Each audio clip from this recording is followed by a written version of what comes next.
The distress signal cut through the void like a scream in the dark. Lieutenant Owen Reed watched the screen as the translation software struggled to make sense of the alien transmission. His fingers drummed against the console while the Wanderer's computer tried to decode the message. "We need immediate assistance. The Kryn fleet has entered our system. They are destroying everything. Please, anyone who receives this, we are a peaceful people. We have no weapons. Our children are dying." The voice cracked with desperation. Owen felt his stomach tighten. He had been surveying mineral deposits in this sector for 3 months. "Nothing exciting ever happened out here. Until now. Sir, that signal is coming from the Vanis system, about 4 days away at maximum speed," said David Wu from the communication station. The young officer looked pale. "Should we relay this to command?" Owen checked their position. They were weeks away from the nearest human outpost. By the time command received the message and sent help, whoever was calling for aid would be long dead. "Plot a course to Vanis 7. Maximum speed." "Sir?" David's eyes went wide. "We're a research vessel. We have some mining lasers and 1 small cannon. If there's a military fleet there, we can't possibly—" "I didn't ask for tactical analysis. I said plot the course." Ruby Okafor looked up from her engineering station. The chief engineer was a broad-shouldered woman who had served 20 years in the Colonial Marines before retiring to survey work. "You know I'm with you, Owen. But the kid has a point. What exactly are we going to do against a war fleet? Figure something out." "That's what we always do." Ruby grinned. It was not a nice grin. "Now you're speaking my language. Give me 3 days and I'll turn our mining equipment into something with a bit more bite." The Wanderer lurched into faster-than-light travel. Owen stared at the streaking stars outside the viewport. He knew this was probably stupid. They had no idea what they were flying into. Command would have his head for this. But he had heard the fear in that alien voice. He had heard children crying in the background of the transmission. 4 days passed like 4 years. Ruby worked around the clock modifying their equipment. David kept monitoring the distress signal, which grew weaker each day. Medical Officer Aisha Kamara prepared the small medical bay for potential casualties. The rest of the 12-person crew went about their duties with grim determination. On the 4th day, they dropped out of faster-than-light travel at the edge of the Vanis system.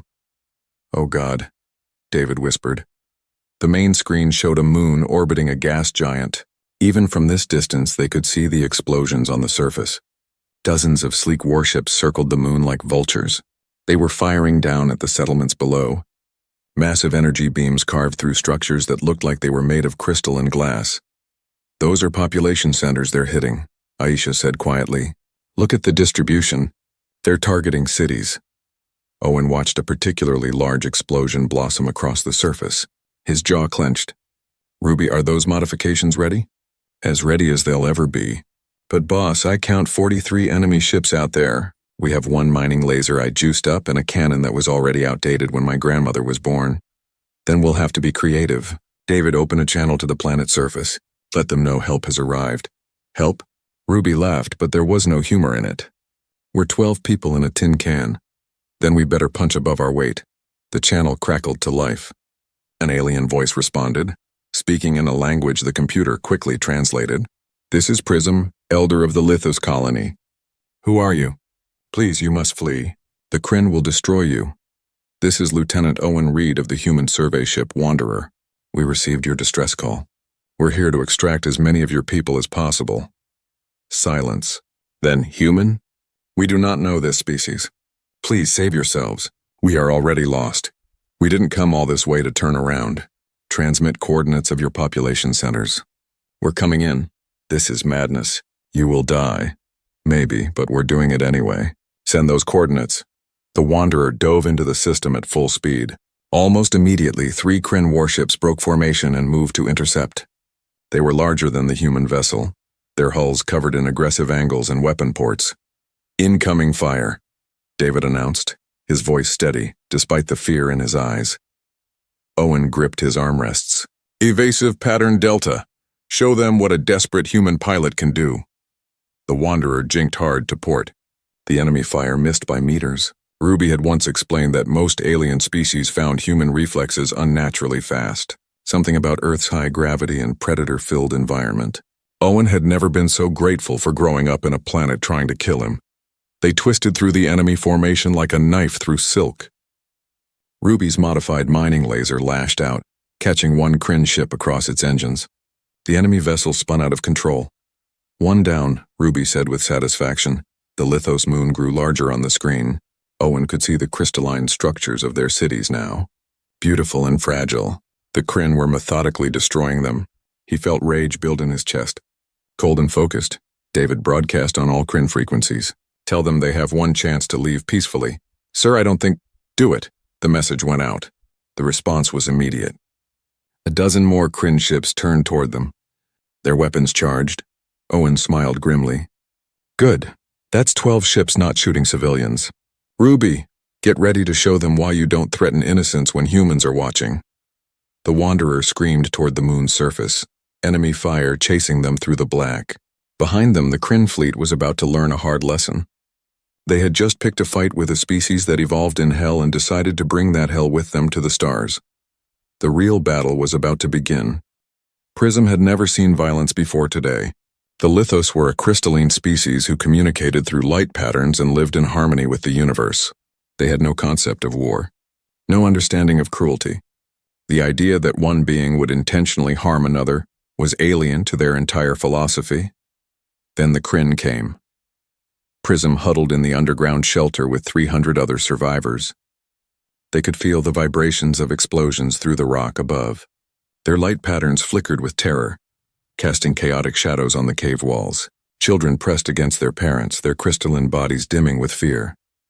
Elder Prism, another settlement has gone dark, reported Clarity, a young scholar. The northern habitat. 2,000 souls. Prism felt something inside crack, not physically but deeper, in the spirit. They had sent the distress call knowing no help would arrive in time. The Galactic Assembly was weeks away. By the time any peacekeepers arrived, the Lithos would be extinct. Then the impossible happened. Someone answered. Someone was coming. A single ship approaches the Kryn fleet, Clarity announced, monitoring the crude scanners they had salvaged. They call themselves human. Elder, this is suicide. We must tell them to flee. But Prism had heard something in that human voice. Owen Reed. The name was strange on their translator. The voice carried something the Lithos did not possess. Not anger exactly. Something harder. More fundamental determination. The cave shook as another explosion rocked the surface. Dust rained from the ceiling. A child cried out, their light pulsing in distress. Prism moved to comfort them. But what comfort could be offered when death rained from the sky? The human ship has engaged the Kryn, Clarity said, their voice filled with disbelief. One vessel against 43. They are... Elder, they are not fighting like any species I have studied. Their movements. It is like watching water flow. Unpredictable, chaotic. Prism pulled up the visual feed on their personal device. The human ship was small compared to the Kryn warships. It should have been destroyed in the first exchange. Instead, it danced between enemy fire with movements that seemed to defy physics. The Lithos understood orbital mechanics. They understood trajectories. This ship was violating every principle of logical space combat. They are using the debris field from our destroyed stations.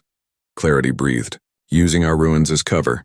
The Kryn cannot predict their pattern because there is no pattern. Only reaction and adaptation. One Kryn ship exploded. Then another. The human vessel was outmatched in every measurable way except one. It refused to die. Elder, they are requesting coordinates for evacuation. They say they can extract survivors if we can get to the surface. The surface is death. The Kryn control the skies. Not anymore. Look, Prism looked. 12 Kryn ships had broken off their bombardment. They were chasing the single human vessel, which meant 12 ships were not firing on civilian targets. The human was drawing enemy fire away from the population centers, sacrificing their own safety for strangers. I do not understand, Prism said quietly. Why would they do this? They owe us nothing. We are not allies. We have never even met their species. Perhaps that is why, Clarity suggested. Perhaps they help because it is right, not because it benefits them. The concept was difficult for Prism to grasp. The galaxy operated on reciprocity, trade, alliance, mutual benefit. No species simply helped others without expectation of return. It was not logical. But here was this human ship outnumbered 40-1 fighting a battle it could not win. For people it had never met. On a world it had no claim to. Transmit the coordinates, Prism decided. If they are brave enough to come for us, we must be brave enough to meet them. The survivors gathered what they could carry. Prism led them through the tunnels toward the nearest surface access. The journey took an hour. Every moment they expected the tunnels to collapse, expected fire to consume them, but the surface bombardment had decreased. The Kryn were too busy chasing the human ship to focus on destruction. They emerged into devastation. The crystalline city that had stood for 10,000 years was rubble. Bodies lay among the ruins, their light forever extinguished. Prism felt the survivors' grief wash over them in waves of dim, sorrowful illumination. Then a shadow fell across them. Prism looked up, expecting death. Instead, they saw the human ship hovering overhead. It was scarred and scorched. Sections of hull were missing. But it flew. A hatch opened. A ramp extended. "Move quickly," a voice said over the communicator. "We have maybe 2 minutes before they figure out where we are." The Lithos ran. Their crystalline bodies were fragile compared to most species. Many were injured. But they climbed that ramp like it was the path to salvation. Prism was the last to board. They turned to look at their destroyed home one final time. Thousands of years of history. Gone. Strong hands pulled them inside. Prism found themselves staring at an alien face. The human was female with dark skin and kind eyes. She wore a uniform marked with medical symbols. "I'm Aisha," the human said. "You're safe now." "Well, relatively safe. We're still being shot at." The ship lurched. Prism heard weapons fire. "Secure the refugees in the cargo bay," another voice called. Male. Young. Frightened but focused. "We have incoming on 3 vectors." Prism was guided deeper into the ship. The interior was cramped and utilitarian. Nothing like the elegant designs of Lithos architecture, but it felt solid, real, alive. In the cargo bay, the other survivors were being given water and basic medical care. The humans moved with efficient purpose. No wasted motion, no panic. They had done this before, Prism realized. Operated under pressure, under fire. Clarity appeared beside Prism. "Elder, I have been analyzing data on these humans. Their homeworld. It is classified as a Category 12 death world." A death world? Prism felt shock ripple through their light patterns. But those are uninhabitable. Nothing civilized could evolve there, precisely. These beings evolved in conditions that would kill us in minutes. High gravity, aggressive microbial life, predators, violent weather. They are not peaceful because their world gave them no choice but to be strong. The ship shook again. "More weapons fire!" But the humans did not stop working. Did not abandon their tasks. Prism understood then. The Lithos had sent a distress call expecting mercy. Instead, they had reached warriors. Not warriors who gloried in battle, but warriors who fought because someone had to. Because the weak needed protection and the strong had a duty. They had reached the wrong species for negotiation, but exactly the right species for survival. Blood floated in the corridor like red pearls. Ruby Okafor pushed through the zero-gravity section, her magnetic boots clicking against the deck. The Kryn boarding party had breached the hull 30 minutes ago. They would regret that decision. She found the first invader around the corner. The alien was tall, maybe 7 feet, with gray-scaled skin and 4 arms. It carried a weapon that looked designed to intimidate rather than kill efficiently. Ruby did not care about intimidation. She cared about results. Her wrench caught the Kryn across what she assumed was its jaw. The alien went down hard. Ruby had worked construction on high-gravity worlds for 2 decades before joining the military. Her arms could bend steel. Alien bone was easier. "Engineering to bridge," she said into her communicator. "Borders neutralized in Section 4. How many more?" 2 more breach points. Owen's voice crackled back. "Can you handle it? Does a bear crap in the woods?" She moved through the ship with purpose. The Kryn had made a tactical error. They assumed a research vessel would have a civilian crew, soft targets. They did not know that humans drew little distinction between civilian and military when survival was involved. Every human on this ship knew how to fight. It was part of growing up on a world that tried to kill you daily. The second breach point was in the medical bay. Ruby arrived to find Aisha had already handled the situation. 3 Kryn lay unconscious on the floor. The doctor was calmly returning medical instruments to their proper places. "Sedatives work wonderfully on their biology," Aisha explained without looking up. "Also, they have excellent jaw structure for striking. Right here." She tapped her own jaw. "Knockout point." Ruby laughed. "Remind me never to make you angry." Too late. They interrupted me while I was treating patients. In the cargo bay, Prism watched the humans work with fascination bordering on horror. When the boarding alarm sounded, the lithos had expected panic, expected surrender. Instead, the humans became calm, focused, dangerous. A young human male named David coordinated their defense from the communication station. He was maybe 25 standard years, barely an adult by most species standards, but he directed the counter-boarding operation like a veteran commander. They don't look military, Clarity observed beside Prism. I do not think humans make the distinction we do, Prism replied. Look at them. Every movement is efficient, practiced, they know violence intimately. How can a species function like this? Constant readiness for combat? It should create a society of chaos and aggression. Prism gestured to where Aisha was now tending to both human and Kryn wounded with equal care. The doctor had knocked the invaders unconscious, then immediately began treating their injuries. They are aggressive, yes, but directed, controlled. They do not fight for pleasure or dominance. They fight because they must. And when the fighting stops, they return to compassion. A Kryn prisoner regained consciousness.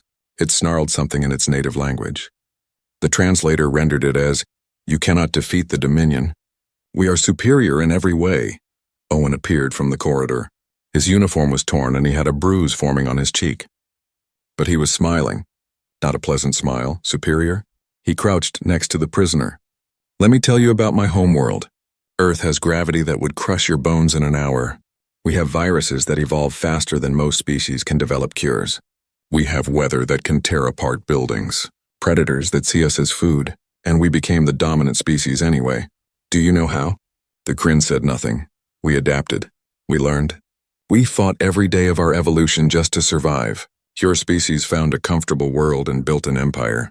My species crawled out of hell and decided to take the stars anyway. So no, you are not superior. You are just not prepared for what happens when you threaten something a human has decided to protect."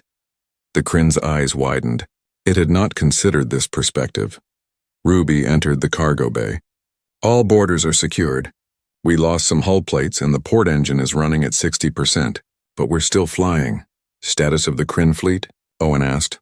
"Pulling back," David reported. "I think we confused them. They hit us with 3 boarding parties and lost all of them. Now they're regrouping. Good. That gives us time." Owen turned to Prism. "How many more survivors can we reach?" "There are 3 more shelters. Perhaps 800 souls total.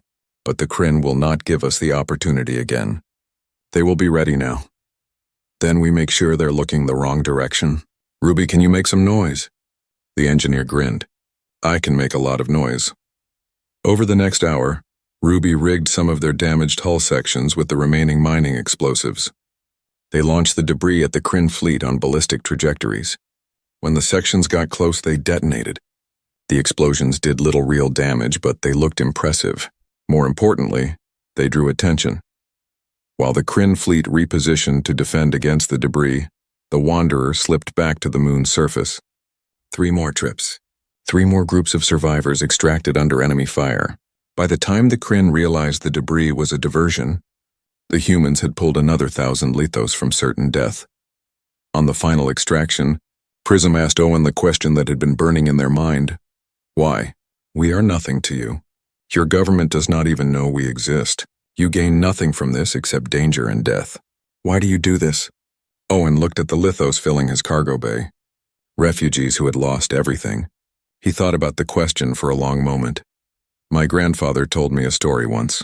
He was in a war on Earth, bad one. He saw a lot of terrible things, but he also saw soldiers throw themselves on grenades to save strangers, saw people run into burning buildings to pull out children they never met. He asked his commander why humans do this, why we risk everything for people we do not know. What did the commander say? He said that if you have the power to help and choose not to, you are responsible for what happens next. We are not the strongest species, not the smartest, but we are strong enough and smart enough to make a difference here.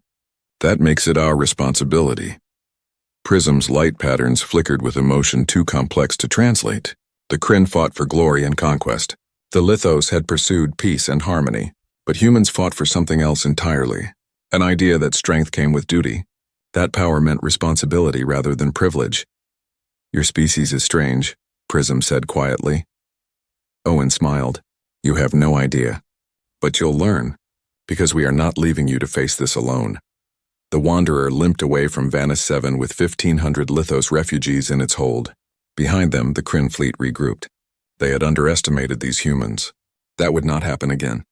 They would return with overwhelming force. But they had no idea what they had started. Because Owen had already sent a message back to human space. A simple message that would change everything. We found a species that needs help. Sending coordinates. Recommend immediate military response. The Kryn thought they had encountered a single stubborn research crew. They had no concept that they had just provoked an entire species of Deathworlders who considered protection of the innocent a fundamental duty. The real war was about to begin. Commander Patricia Nwosu had seen worse deployments than this. Not many, but a few. The briefing had been simple enough. Research vessel called for backup. Hostile alien fleet. Civilian population under attack. Get there fast. What the briefing had not mentioned was that Owen Reed had somehow survived 3 days of running battles with just 12 crew and a ship held together with spite and determination.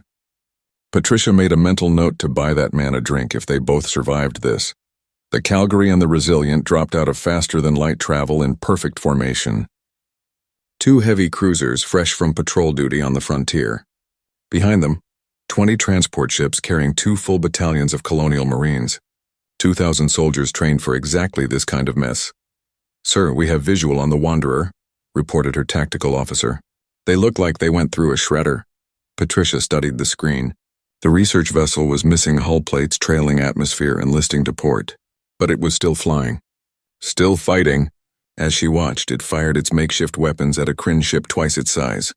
The shot went wide, but the Kryn vessel flinched away. They have been doing that for 3 days, her tactical officer added, respect clear in his voice. The Kryn are afraid of them now. As they should be. Open a channel to Lieutenant Reed. Owen's face appeared on the screen. He looked exhausted, bruised, but his eyes were sharp. Commander Nwosu, good to see you. You look terrible, Lieutenant. You should see the other guys. We have 1,500 Lithos refugees aboard. They need immediate medical attention and somewhere safe.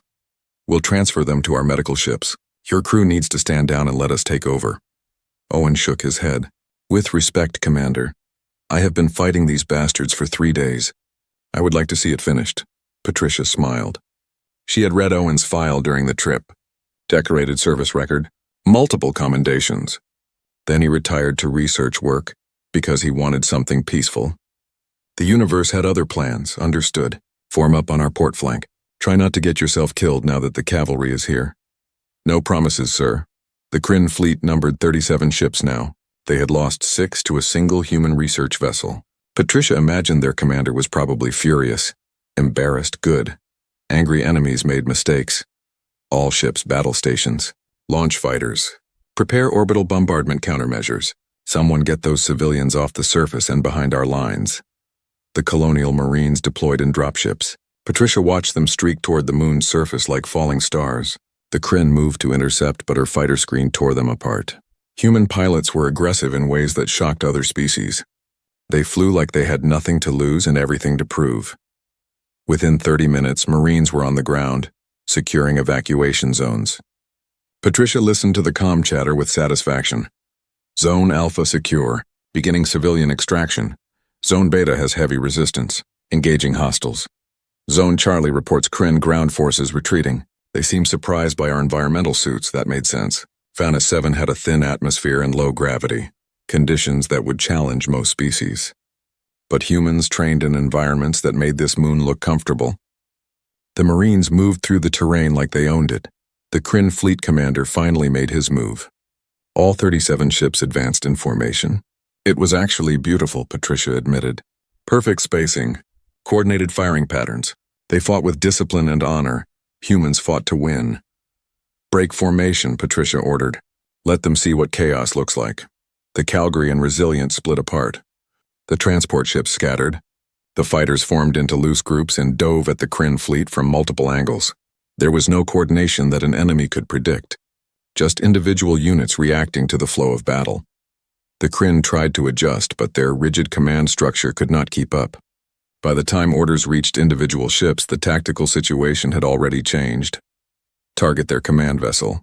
Patricia said calmly. Everything we have. Make them understand what they're facing. 20 human ships focused fire on the Kryn flagship. The alien vessel was massive, easily 4 times the size of the Calgary.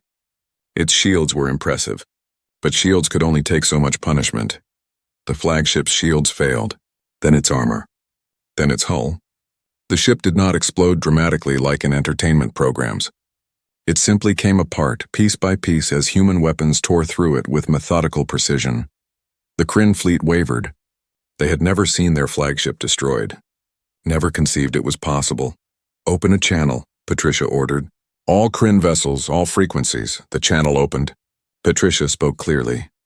This is Commander Patricia Nwosu of the United Human Space Force. You came to this system to conquer a peaceful people. You came expecting no resistance. You were wrong. You now have one chance to leave with your lives. Leave now or we will destroy every single ship in your fleet. You have 2 minutes to decide. Silence. Then the Kryn second-in-command responded. His translator rendered the words with shocked disbelief. You are only 2 warships. We still outnumber you. You do. Let me explain why that does not matter. You fight for glory and territory.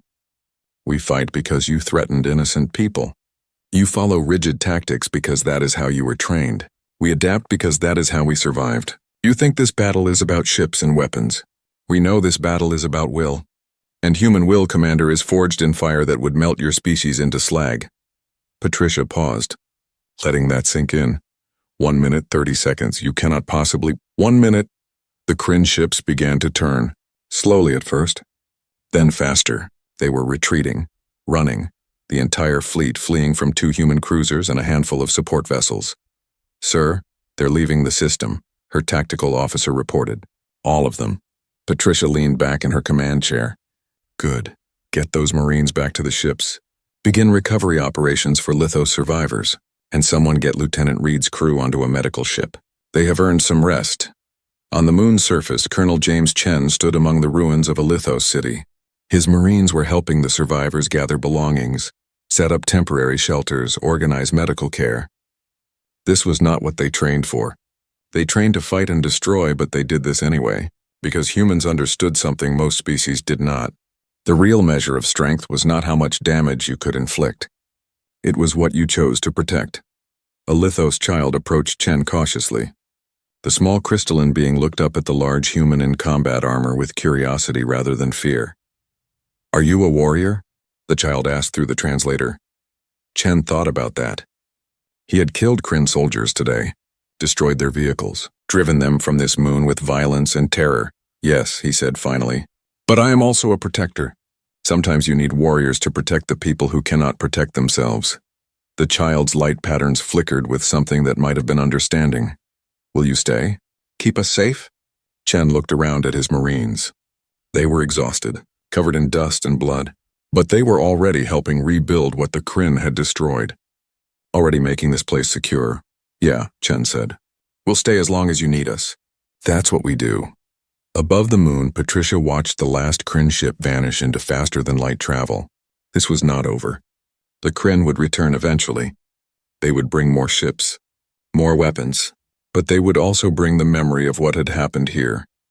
The memory that humans, the species from the Deathworld, had claimed these people under their protection, and humans, once committed, did not break their promises. The Galactic Assembly Chamber was a place of peace and reason. Species from across known space gathered here to resolve disputes through dialogue. Violence was forbidden.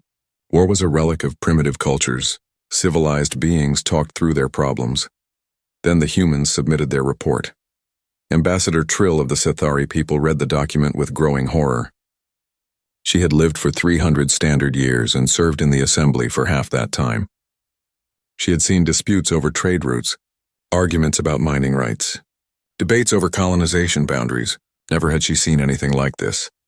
The Kryn Dominion attacked a peaceful species without provocation, she read aloud to the assembled delegates. The Lithos transmitted a distress call that was intercepted by a human research vessel. The human crew engaged the Kryn fleet despite being outnumbered 40-1. Murmurs rippled through the chamber. Several delegates made gestures of disbelief. The humans held position for 3 days until military reinforcements arrived. They then drove off the entire Kryn fleet with minimal forces. Current human assessment is that the Kryn will return with greater numbers. Therefore, humanity is formally placing the Lithos species and their home system under human protection. Protection? Ambassador Krell of the Horthani Confederation stood. His forearms spread wide in agitation. By what authority? Humans are not part of this assembly. We have never even heard of their species. That is about to change, said a voice from the entrance. Every delegate turned. A human woman entered the chamber. She was tall by most species standards, with dark skin and gray threading through her hair. She wore a simple uniform bearing symbols no one recognized, but she carried herself with absolute confidence. I am Ambassador Grace Williams of the United Human Systems. We apologize for the dramatic introduction, but circumstances required immediate action. Trill studied this human carefully. Bipedal, bilateral symmetry, similar to several species in the assembly. But there was something different in the way she moved. A fluidity, a readiness, like a predator at rest. We welcome you, Ambassador Williams. Perhaps you can explain why your species chose violence as first contact. Grace smiled. It was not a comforting expression. We chose protection. The Kryn chose violence. Those are very different things. She activated a holographic display. Images appeared above the chamber floor. The Vanus system, the Lithos moon, and the destruction. This is what we found when we arrived. A peaceful species being systematically exterminated. Their cities destroyed. Their people dying. The Kryn were conducting what we call genocide. Strong words, Krell protested. The Kryn claimed the Lithos refused to submit to their rightful authority. Rightful authority? Grace's voice went cold. Over a species that never agreed to their rule? Tell me, Ambassador, is that how the Assembly defines civilization? Might makes right? Trill intervened. Please let us remain calm. Ambassador Williams, we understand your intentions were good, but your methods were aggressive. You destroyed multiple Kryn vessels, killed their soldiers. This is not how disputes are resolved in civilized space. You are correct. This is not how you resolve disputes. This is how we stop atrocities. Prism sat in the observation gallery watching the proceedings with fascination. The Lithos had been granted temporary observer status while their situation was debated. Beside them, Clarity whispered commentary. The other species fear the humans. Look at their body language, Prism understood. Humans were physically intimidating in ways that went beyond size. They moved with coiled energy. They made eye contact that felt like being evaluated as either ally or threat. Every human in the chamber, from Ambassador Williams to the two guards at her side, radiated controlled danger. They evolved as persistence predators, Clarity continued. I researched their biology. On Earth, humans would chase prey for days until the animal collapsed from exhaustion. They are built for endurance and relentlessness. That explains much, Prism said quietly. In the chamber, the debate continued. Ambassador Krell pressed his point. You speak of protection, but you are simply replacing one dominating force with another. The Kryn say you are Deathworlders. Barbarians who know only violence, Grace laughed. Actually laughed. Deathworlders? Yes, barbarians. That depends on your definition. Let me tell you about my home world. She changed the holographic display. Earth appeared, blue and green and beautiful. This is Earth. It has 1G gravity, which is unusually high. It has aggressive microbial life that constantly tries to kill us. Weather systems that generate winds exceeding 300 kilometers per hour. Tectonic activity that destroys cities. Predators that see us as food. And we became the dominant species.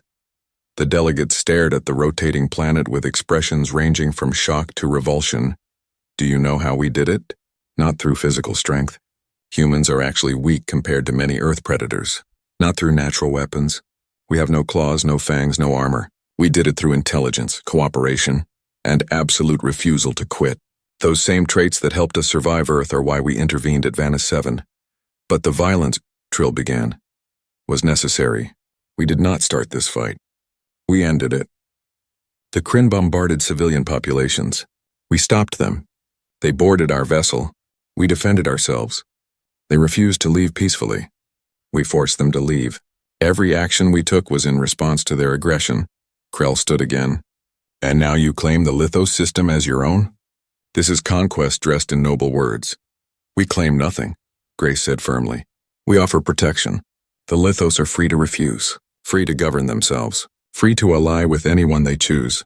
But if someone tries to harm them again, they will face humanity. That is not conquest. That is a promise. Trill looked up at the observation gallery where Prism sat. Perhaps we should hear from the Lithos themselves. Prism, you have spent the most time with humans. What is your assessment? Prism stood. Their crystalline form caught the chamber's light, sending rainbow patterns across the walls.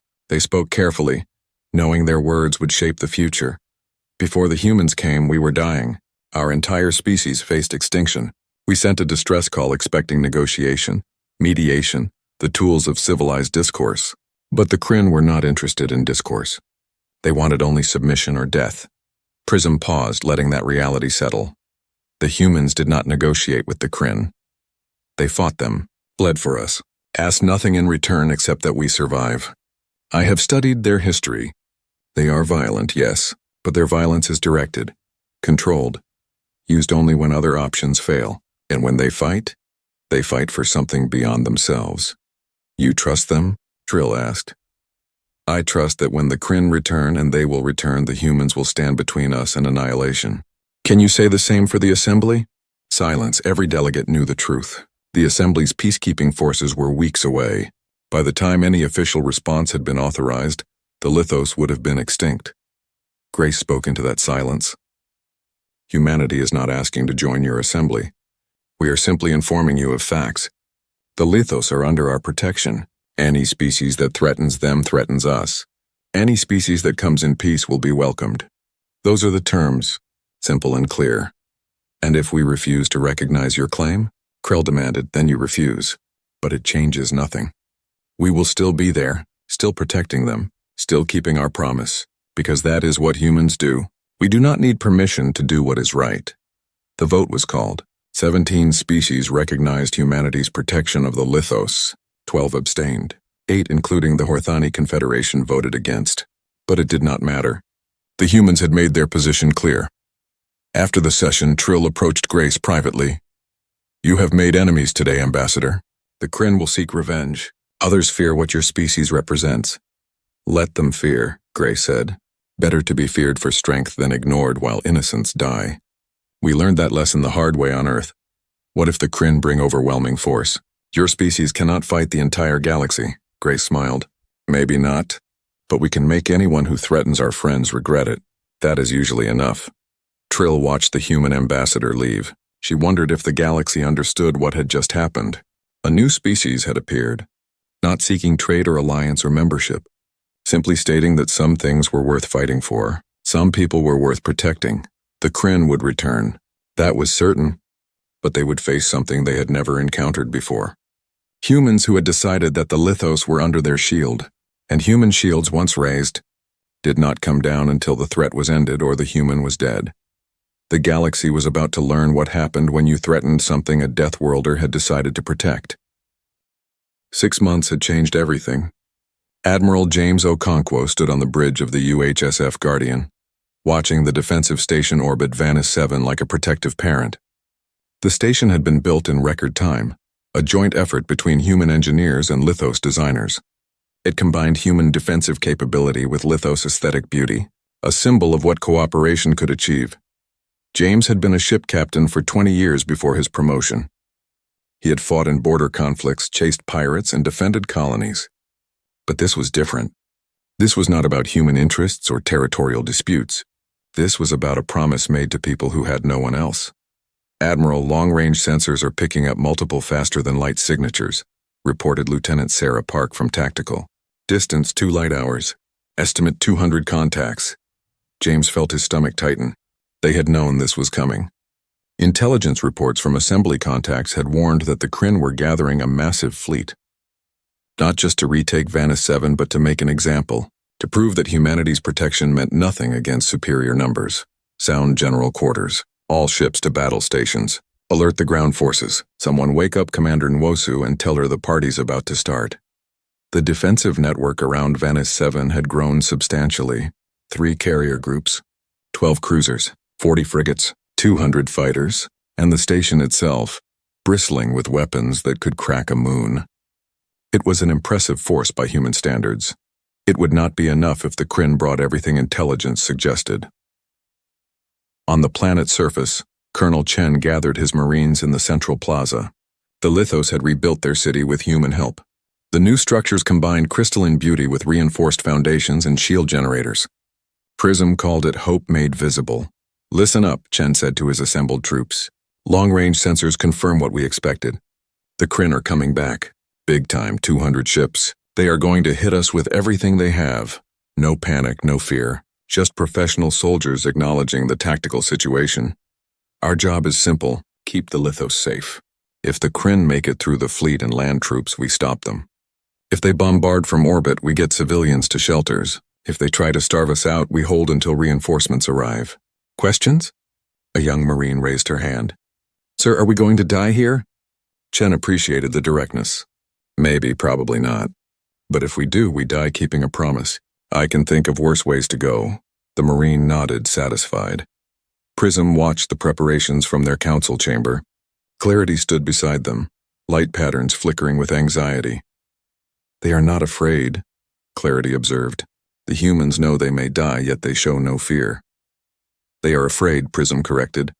"I have learned to read their facial expressions. See the tightness around their eyes, the tension in their shoulders. They are terrified, but they do not let fear control them. They acknowledge it and act anyway. How did such a species ever achieve peace among themselves? They have not. Not fully. Ambassador Williams told me that Earth still has conflicts, disagreements, competing nations and ideologies. But they have rules, lines they do not cross. And when something threatens those rules, they unite. We are under their protection. That means we are behind one of those lines." The Kryn fleet emerged from faster-than-light travel in perfect formation. 200 warships, the largest fleet ever assembled by the Dominion. At their head was the Endless Victory, a super dreadnought that dwarfed even the largest human vessels.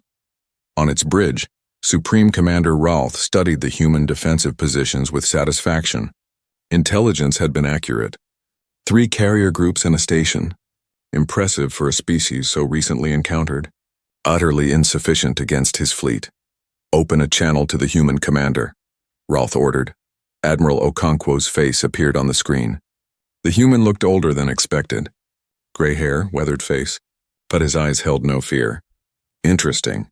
This is Supreme Commander Rolth of the Kryn Dominion. You have interfered in our rightful conquest. You have destroyed our ships, killed our warriors. Now you will face the consequences. Surrender the Lithos and leave this system, or we will annihilate every human vessel and bombard that moon into dust." James listened patiently. When Rolth finished, he leaned back in his command chair. "Let me make sure I understand. You came to this system to exterminate a peaceful species. We stopped you. Now you have returned with overwhelming force to finish what you started and punish us for interfering. Is that accurate?" "Precisely. You have 1 hour to comply." "I see. Well, Supreme Commander, let me explain something about humans. When we make a promise, we keep it. When we declare protection, we mean it. And when someone threatens those under our shield, we do not surrender. We do not negotiate. We fight." Rolth's mandibles clicked with amusement. "With 3 carrier groups against 200 ships? Your courage is admirable but meaningless, is it? Tell me, Supreme Commander, did your intelligence report how humans train? Irrelevant. Humor me. See, most species train on comfortable worlds, simulated danger, controlled environments. Humans train on Earth, in deserts where temperatures exceed 50 degrees Celsius, in oceans that would crush your vessels, in mountains where oxygen is so thin, most species would die in minutes. We train in actual death scenarios because our world offers nothing less. This changes nothing. You are outnumbered," James smiled. 6 months ago you thought you outnumbered us 40-1. How did that work out? The Lithos are under human protection. You want them? Come take them. But understand this. Every human here has volunteered to die if necessary. Every ship in this fleet is crewed by people who believe some things are worth fighting for. You have more ships. We have more commitment. Let's find out which matters more. Rolth ended the transmission. The human's confidence was either stupidity or based on something his intelligence had missed. Either way, it would not matter. Numbers always mattered in the end. All ships advance. Destroy the station first. Then the carriers. Show these Deathworlders what happens when they interfere with the Dominion. The Kryn fleet surged forward. The human fleet moved to intercept. But they did not maintain formation. They scattered, each ship taking independent vectors. Chaos instead of order. They have no discipline, Ralph observed. This will be easier than expected. Then the first wave of human fighters arrived. Hundreds of small craft screaming in from multiple directions. They did not attack in organized wings. They attacked like a swarm of insects, unpredictable and relentless. The Kryn anti-fighter defenses engaged. They destroyed dozens of human craft. But for every fighter destroyed, 3 more broke through. They targeted sensor arrays, communication relays, weapon systems. Not trying for killing blows. Just degrading capability. Sir, we are losing coordination between fleet elements, his tactical officer reported. The fighters are disrupting our command network. Then destroy them. All of them. But the fighters kept coming. And behind them, the human capital ships began their attack. They did not target the largest Kryn vessels. They targeted the supply ships, the command frigates, the vessels that kept the fleet functioning as a whole. Within 30 minutes, Ralph's perfectly coordinated fleet was struggling to maintain formation. Ships could not communicate effectively. Captains were making independent decisions. The humans had turned his strength into a weakness, his size into vulnerability. All ships, concentrate fire on the human station. If we can destroy their base, they will have to retreat. The Kryn fleet focused fire. The station's shields blazed with absorbed energy. They held. Then they held some more. How were human shields this strong? Sir, the station is launching, his tactical officer said with confusion. Launching what? The answer came in the form of hundreds of missiles. Not aimed at ships, aimed at the space between ships. They detonated in waves, creating expanding fields of electromagnetic disruption. The Kryn fleet's targeting systems went dark. Their sensors screamed with false contacts. Ralph suddenly understood. Humans did not fight the way his species fought. They did not seek glorious victory. They sought effective victory. They would use every advantage, every trick, every dishonorable tactic if it meant protecting what they had sworn to protect. Fleet, withdraw to Rally Point Delta. We need to regroup. But the human ships were already moving to cut off retreat vectors. They had predicted this response. Planned for it. Prism watched the battle from the surface. The sky blazed with weapons fire and explosions. It looked like the end of the world. But the humans were winning. Not through superior firepower. Through superior will. They are not fighting to destroy the Kryn, Prism said quietly.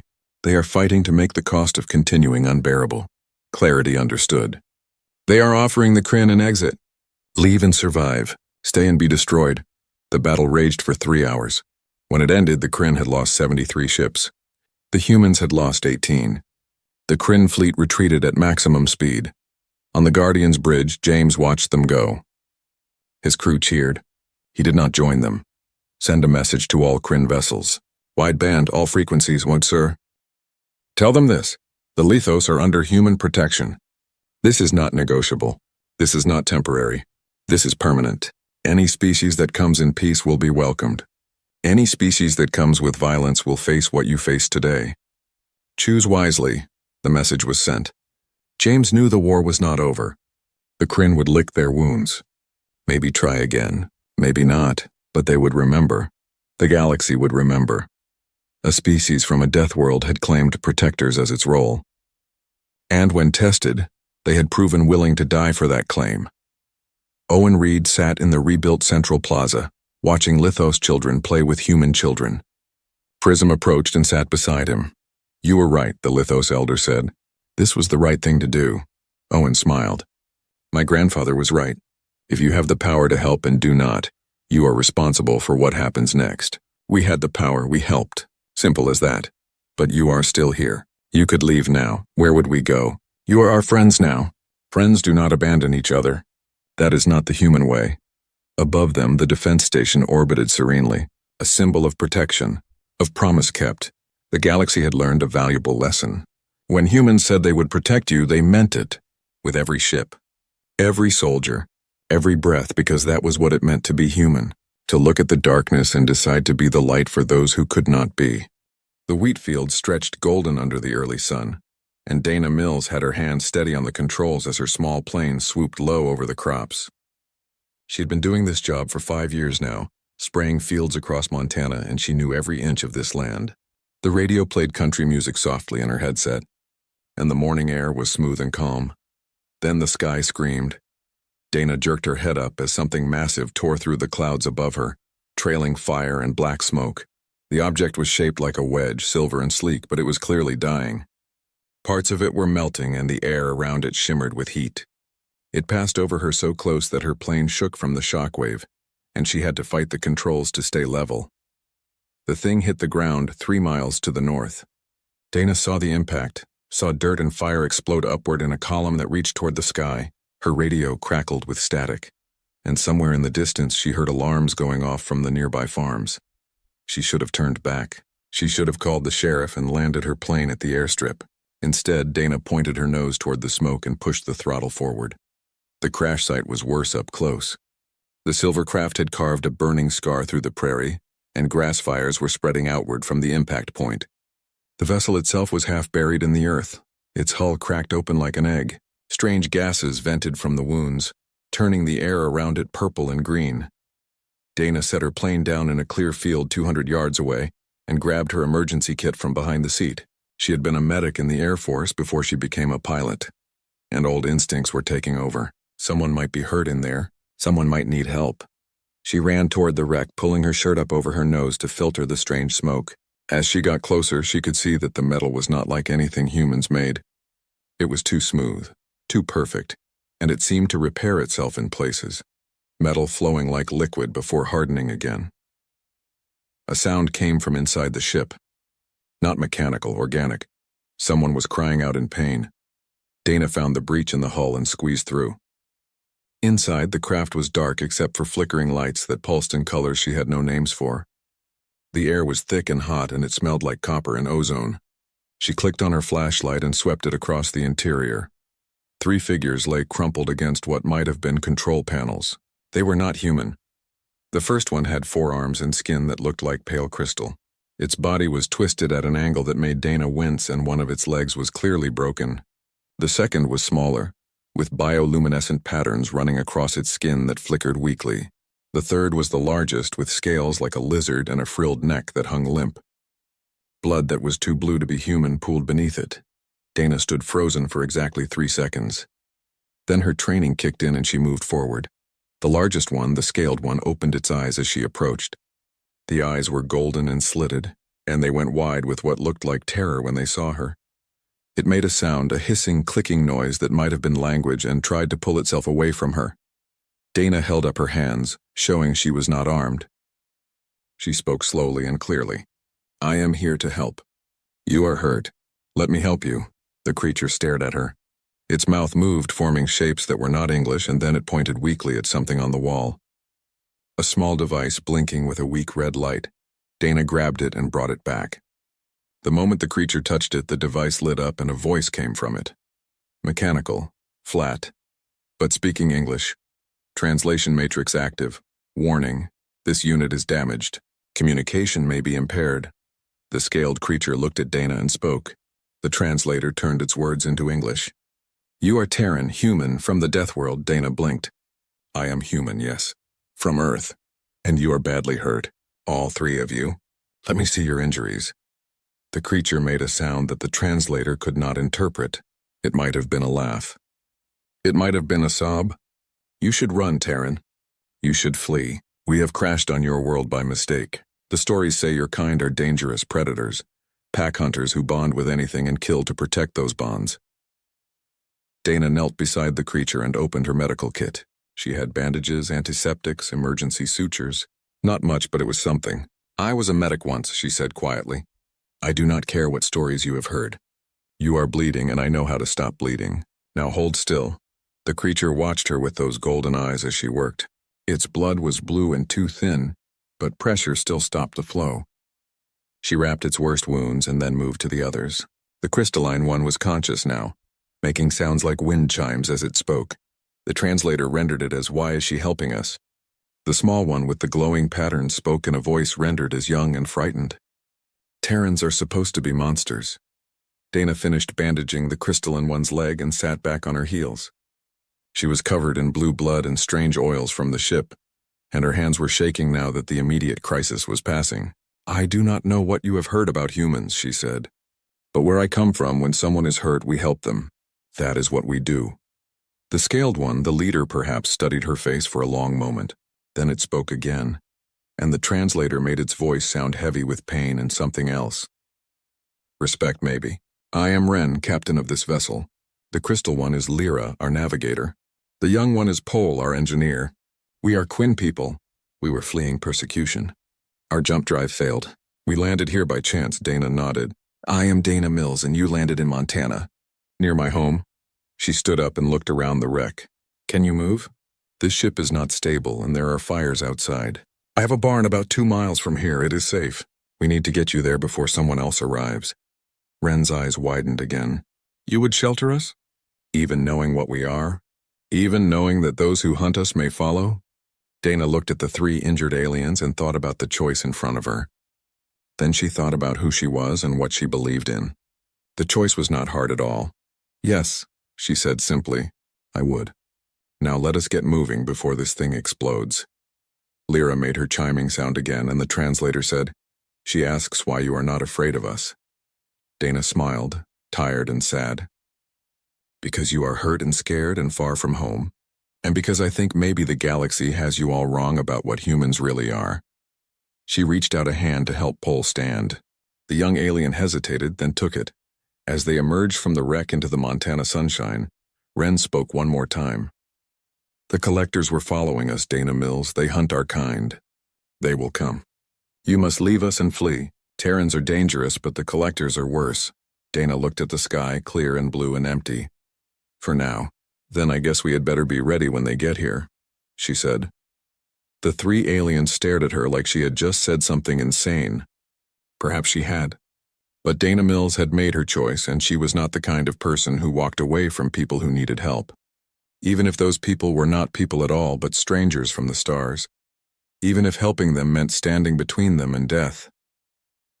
The barn smelled like hay and old wood, and dust particles danced in the streams of light that came through the cracks in the walls. Dana had managed to get all 3 aliens inside and settled on blankets she kept for emergencies. Ren was propped against a hay bale, his breathing labored but steady. Lyra sat with her crystalline legs splinted and wrapped. Pol huddled close to both of them, his bioluminescent patterns dim with exhaustion and fear. Dana's truck was parked outside, hidden under a tarp. The crashed ship was 3 miles away, still smoking.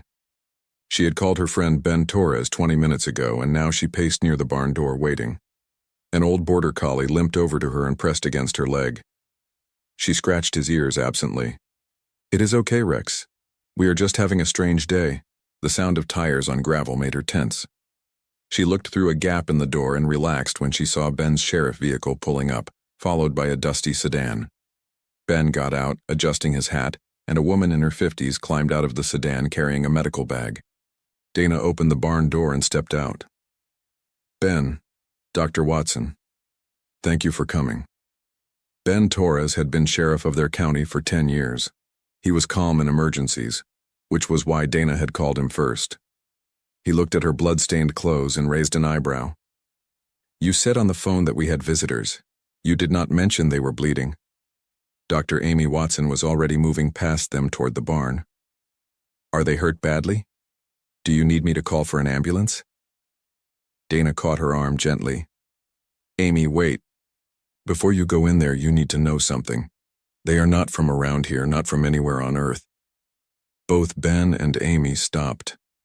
They looked at her, then at each other, then back at her. Ben spoke carefully. Dana, did you hit your head? In the crash? Are you feeling all right? Dana pushed the barn door open wide. See for yourselves. The 2 of them walked inside, and Dana watched their faces as they saw the 3 aliens. Amy gasped. Ben's hand went to his sidearm, then slowly moved away. He took off his hat and ran a hand through his hair. Well, that is something you do not see every day. Pol made a frightened sound and pressed closer to Ren. The captain spoke, and the translator device rendered his words. Please do not be alarmed. We mean no harm. We are refugees. We crashed here by accident. Amy moved forward slowly, her medical instincts overriding her shock. You are hurt. May I examine you? Lyra made her chiming sound. You are a healer? Your species has healers? Amy knelt beside her and opened her medical bag. I am a doctor. I help people who are sick or injured. Now let me see that leg. Ben pulled Dana aside while Amy worked. He kept his voice low. Okay. I need you to tell me everything. From the beginning. And do not leave anything out. Dana told him about the crash, about finding them, about what Wren had said regarding the collectors and persecution. Ben listened, without interrupting, his face growing more serious with each sentence. When she finished, he was quiet for a long moment. Then he sighed. This is way above my pay grade, Dana. We need to call the military, the government, someone who knows how to handle first contact with aliens. Wren's voice cut across the barn. If you contact your authorities, they will come. And when they come, the collectors will detect the increased activity. They will know we are here. They will attack. Ben walked over to the aliens. And who exactly are these collectors? Lyra answered while Amy wrapped her leg in a proper splint. They are a mercenary organization. They hunt refugees like us across the galaxy. The Quinn people have been targeted for elimination by rival species. The collectors were hired to ensure none of us escape. They were tracking our ship when we fled. They will come here, Pole added, his young voice shaking even through the translator. They will kill us, and they will kill anyone who tries to protect us. That is what they do. Ben absorbed this. And you crashed here on Earth by accident? Wren nodded. Our jump drive was damaged. We made a blind jump to escape. We had no idea where we would emerge. When we realized we had reached a Class 12 death world, we thought we were dead anyway. Amy looked up from her work. Death world? What does that mean?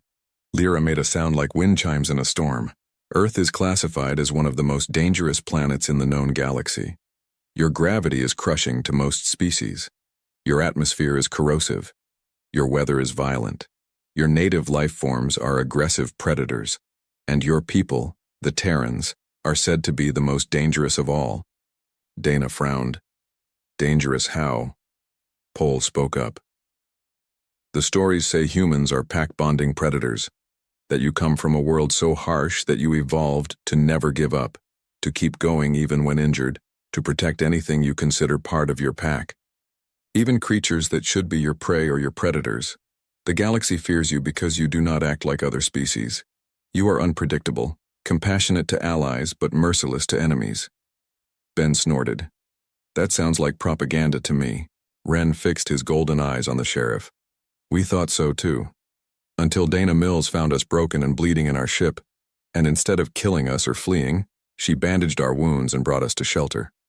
In the galaxy we know, most species would have left us to die or sold us to the collectors for a reward, but not the Terran. She helped us. Amy finished with Lyra and moved to examine Wren's wounds. That is just basic decency. Anyone would do that. All three aliens made sounds that might have been disagreement. Lyra spoke. No, most would not. That is the point. Humans do not understand how unusual they are. The barn door opened and several more people came in. Farmers from neighboring properties, a few ranch hands, the woman who ran the general store in town. News traveled fast in a small community, and Dana's emergency call had spread. An older man named Walt stepped forward. Dana, Ben, we heard something crashed, heard you might need help. What is going on? The aliens tensed, but Ben held up a hand. Everyone stay calm. We have a situation here, and I need you all to listen carefully. He explained quickly, and Dana watched the faces of her neighbors as they processed the information. Fear, confusion, curiosity. But no one ran. No one started shouting or panicking. A woman named Ruth spoke up. So these folks are running from people who want to kill them. And those people might come here, Wren answered. Yes. And when the collectors arrive, you should give us to them. It is the only logical choice. We are strangers. You owe us nothing. Our deaths will save your lives. The barn was silent for a moment. Then Walt laughed, rough and short. Son, I do not know what kind of galaxy you come from, But around here, we do not hand over folks who are running for their lives. That is not how we do things. Ruth nodded. Walt is right. If bad people are coming for you, then we need to figure out how to keep you safe. Ben looked around at the gathering crowd. Folks, I appreciate the sentiment, but we need to think this through. We are talking about aliens with advanced weapons. We are just farmers and ranchers. Dana stepped forward. So what are you saying, Ben? That we should just give them up? Let them be killed? Ben took a long breath. I am saying we need to vote on this. This affects everyone. If we hide them, we are putting the whole community at risk. Everyone here should have a say. He was right, and Dana knew it. This was not just her decision to make. Walt spoke first. I vote we protect them. I did not fight in a war overseas just to come home and turn away people who need help. Ruth raised her hand. I agree. We protect them. One by one, the others voted. Some took longer to decide. Some were clearly afraid. But when the count was done, the decision was unanimous. They would protect the refugees. Ren stared at them. All in his voice through the translator was thick with emotion. Why? Why would you risk yourselves for us? Ben put his hat back on and adjusted it carefully. Because if we will not stand up for people in trouble, then what good are we? That is not a complicated question where I come from. Lyra made her chiming sound, and the translator said she was crying. You are all insane, wonderfully, bravely insane. Amy finished her examination and stood up. Well, if we are doing this, we need to do it right. Dana, help me move them to a better location. Ben, we need to hide that shipwreckage, and someone needs to start keeping watch. If these collectors are coming, we should see them before they see us. The community moved into action. Plans were made, resources gathered, and through it all, 3 alien refugees watched in amazement as a group of humans they had never met before prepared to stand between them and death. Pohl looked at Rex, who had wandered over to sniff him curiously. The young alien reached out a trembling hand and touched the dog's head. Rex's tail wagged. Pohl made a sound that might have been wonder. They even bond with their predators. The stories were all true. Outside, the sun climbed higher, and in orbit above Earth, something was scanning the planet's surface, looking for Quinn life signs. The collector ship hung in orbit like a knife over Earth, and Commander Vrast studied the blue planet below with cold calculation. His species had no word for beauty, only for function and profit, and Earth represented neither. It was a restricted world classified as too dangerous for standard contact, but restrictions did not apply to orbital scanning. His sensor officer looked up from her console. Commander, we have confirmed Quinn biosigns on the surface. 3 individuals. Location is in the northern continent, a rural area with minimal technological activity. Vrast nodded slowly. How long have they been there? Approximately 6 hours since their ship crashed. The vessel is destroyed and unsalvageable. Any sign they have made contact with the native population? The sensor officer hesitated. Unknown, Commander. The area shows scattered human settlements. It is possible. Vrast considered this. Earth was famous in the galaxy for 2 things. First, its environmental hostility. Second, its inhabitants. Terrans were said to be aggressive, unpredictable, and dangerously sentimental. They formed emotional attachments to anything, and defended those attachments with shocking violence. But Vrast had been hunting refugees for 20 years, and he had learned that most reputation was just fear and exaggeration. Prepare landing shuttles, he ordered. We will retrieve the targets and be gone within the hour. The Terrans will not even know we were here. His second-in-command shifted nervously. Sir, Earth is classified as restricted. Landing is forbidden under galactic law. Vrast turned his cold eyes on the officer.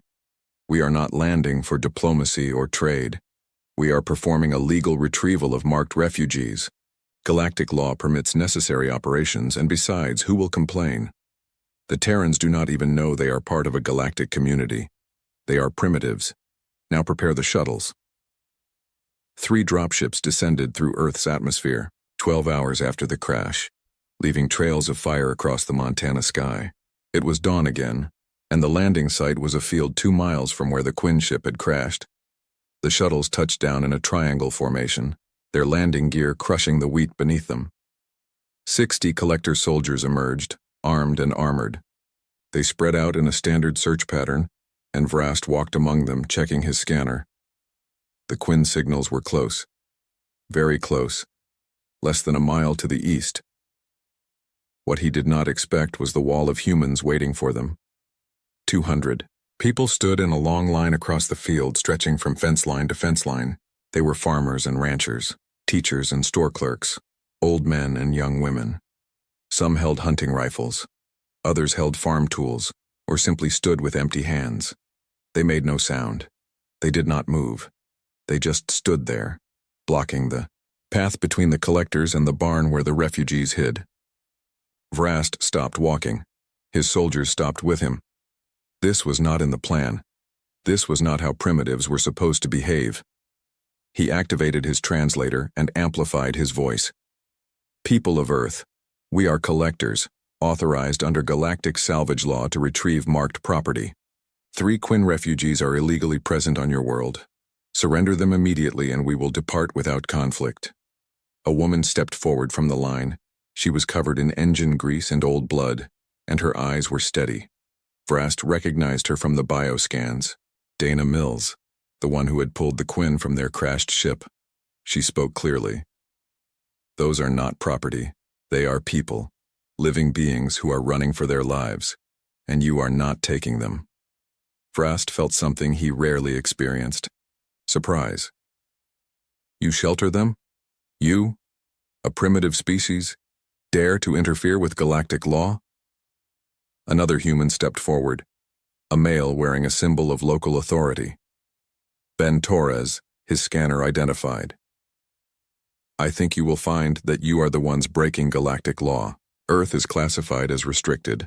You are not supposed to be here at all. You want to talk about legal standing? You do not have any. Vrast's mandibles clicked in irritation. This was not going as planned. He had expected submission or fear. Instead, these humans stood their ground like they had any chance of stopping him. It was almost amusing. You are armed with chemical projectile weapons, Vrast said, gesturing at the hunting rifles scattered through the human line. We have plasma technology. You cannot win this confrontation. Stand aside. The woman, Dana, did not move. Maybe we cannot win, but there are a lot more of us than there are of you, and this is our land. You want to take 3 innocent people? You are going to have to go through all of us first.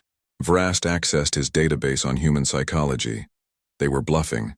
They had to be. No species was this irrational. You would die for creatures you do not even know? For aliens who crashed on your world by accident? An older human male spoke up from the line. Son, we do not need to know someone for years to know they need help. That is basic human decency, something you might want to look into. Vrast made a decision. I will demonstrate our capabilities. Perhaps then you will see reason. He nodded to one of his soldiers who raised a plasma rifle and fired a beam over the humans' heads. It struck an old vehicle parked behind them, and the machine exploded in a ball of fire and molten metal. The human line did not break. They flinched, some of them, but they did not run. They did not scatter. They held their position. Vrast felt that surprise again, sharper this time. These were not trained soldiers, they were civilians. What was wrong with them? Behind the line, he could see movement. More humans were arriving, vehicles pulling up, people getting out and joining the wall. News of the confrontation was spreading, and instead of fleeing, the Terrans were gathering to fight. Inside the barn, Pole pressed against Ren and whispered through the translator, "They are really doing this. They are really standing up to the collectors. For us." Ren watched through a crack in the barn wall, his wounded body tense. I have never seen anything like this. Not in all my years. Most species would have surrendered us immediately. Lyra's crystalline body chimed softly. The stories were true. Humans really do adopt anything into their pack, and they protect their pack to the death. Amy Watson was with them, monitoring their injuries and keeping them calm. She spoke quietly. You are not just random aliens to us anymore. You are under our protection now. That means something here. Outside, the standoff continued. Varast could see humans moving into positions on the flanks. They were not trained soldiers, but some of them clearly had military experience. They were setting up ambush points, using the terrain, preparing for a real fight. His second-in-command spoke urgently. "Commander, this is escalating. Perhaps we should withdraw and request additional support." Vrast's pride stung at the suggestion. Withdraw? From primitives? No. We will break their line and retrieve the targets. These are farmers with old weapons. They will break when they see real violence. But even as he gave the order, doubt crept into his mind. He had seen the data on humans. On Earth, the planet's gravity was punishing. The native predators were nightmares. The weather patterns could kill without warning, and the humans had not just survived here. They had thrived. What kind of species thrived in hell?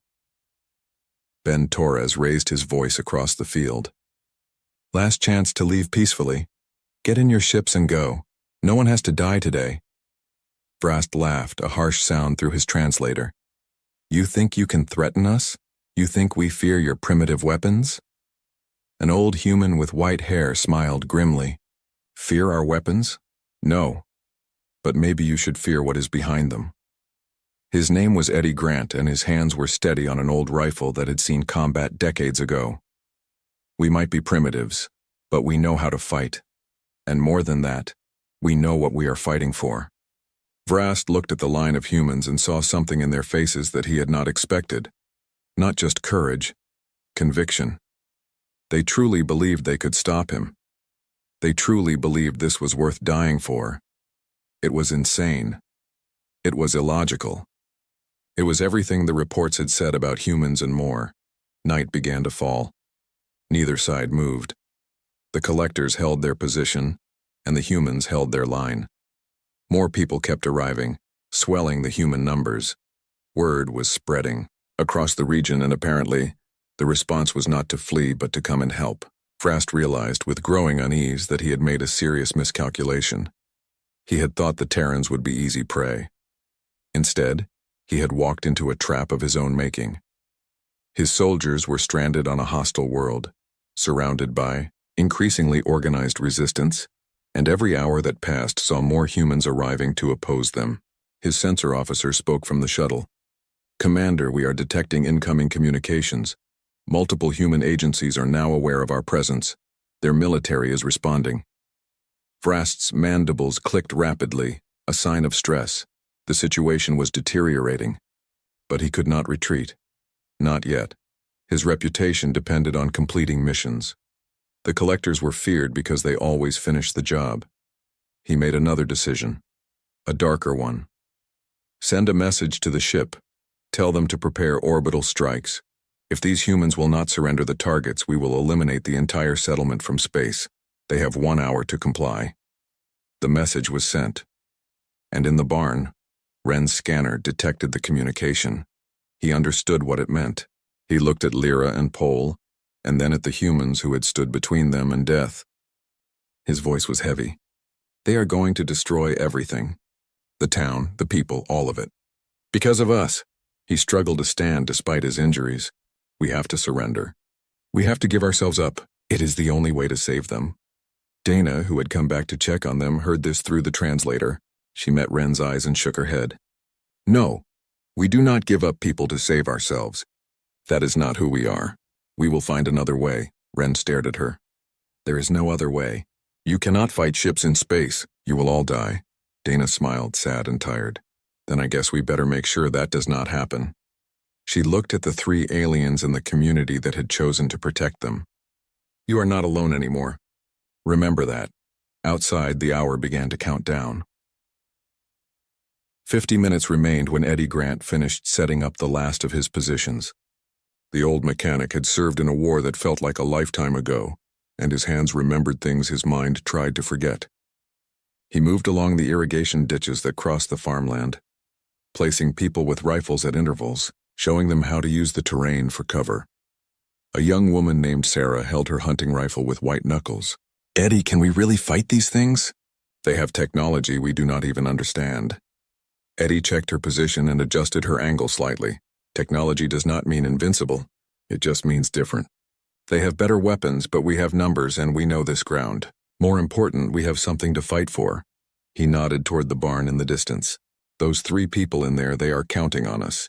And I have never walked away from someone who needed help. Not starting now. Sarah took a breath and nodded.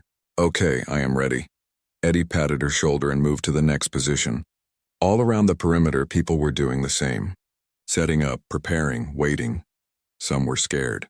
Most were scared. But none of them left.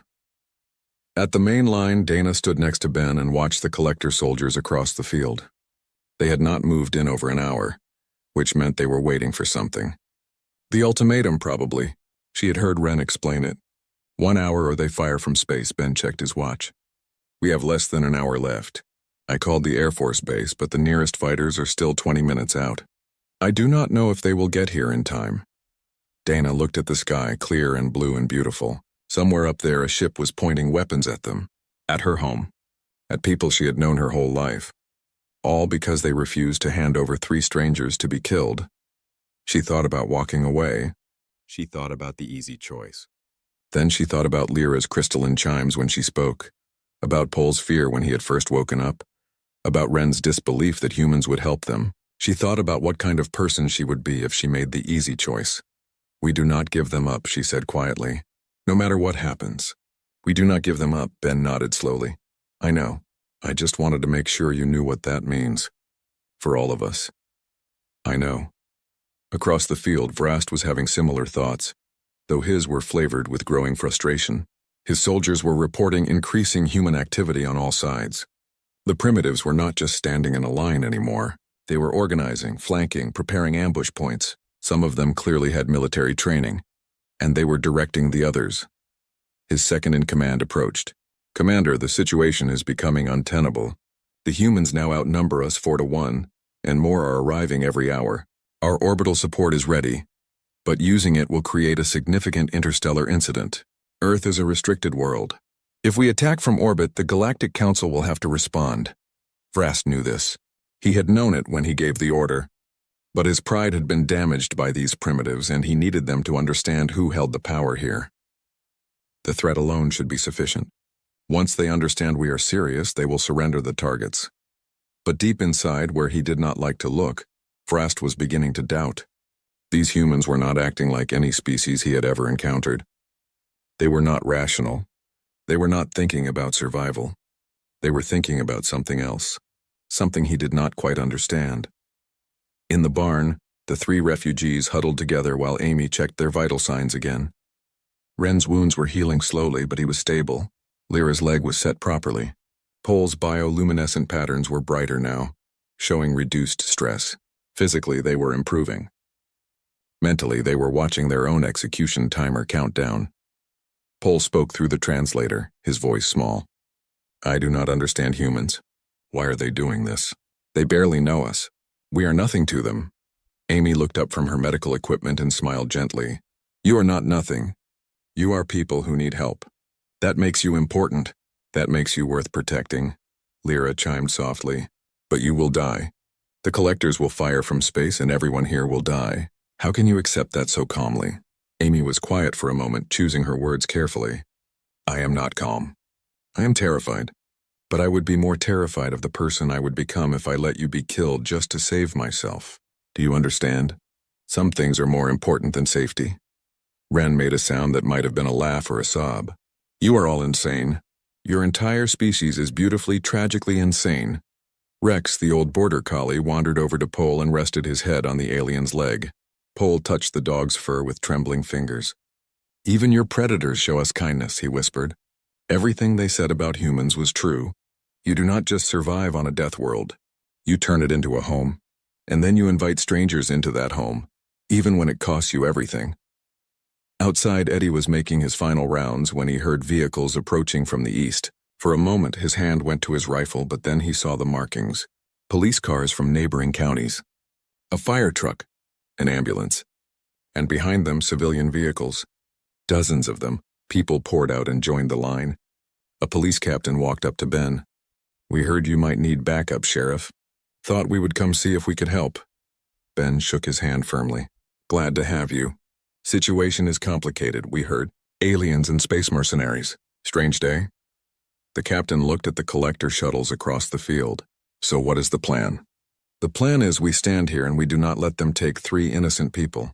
Beyond that, we are making it up as we go. The captain nodded. Good enough for me. Walt, the old rancher who had voted first to protect the refugees, walked along the line passing out water bottles. He stopped next to a teenager who looked barely old enough to hold the rifle in his hands. You doing okay, son? The boy nodded, though his hands shook. Mr. Walt, do you think we will win? Walt looked at the alien ships, at the armed soldiers, at the impossible situation they were all in. Then he looked at the boy and smiled. I think we already won. The moment we decided to stand up for what is right, we won. Everything else is just details. 30 minutes remained. Frost received reports that human numbers had swelled to over 400. They had weapons ranging from hunting rifles to what appeared to be improvised explosives. Some had police and military training. They were organized and dug in. This was no longer a simple retrieval. This was a military engagement. He sent a message to the human line. This is your final warning. Surrender the Quinn refugees or we will fire from orbit. You have 30 minutes. This is your last chance to save yourselves. Dana received the message on a radio one of the deputies had given her. She looked at Ben, at Eddie, at all the faces of people she had known her entire life. People who had chosen to stand here. Who had chosen this. She picked up the radio and pressed the transmit button. This is Dana Mills. You have our answer. Those 3 people are under our protection. If you want them, you will have to kill all of us. And I promise you that will not be as easy as you think. This is Earth. We do not abandon people in need. We never have. We never will. She released the button and looked at the sky. 28 minutes now. She wondered if the Air Force would arrive in time. She wondered if it would matter. Behind her, someone started singing. An old song, something about standing together. Others picked it up. Within moments, 400 human voices were singing across the Montana prairie, defiant and strong.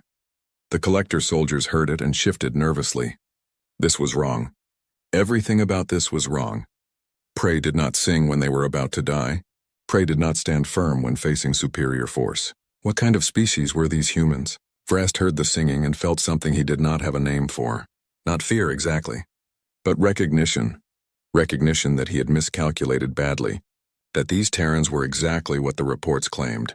That he had picked a fight with a species that genuinely did not know how to give up.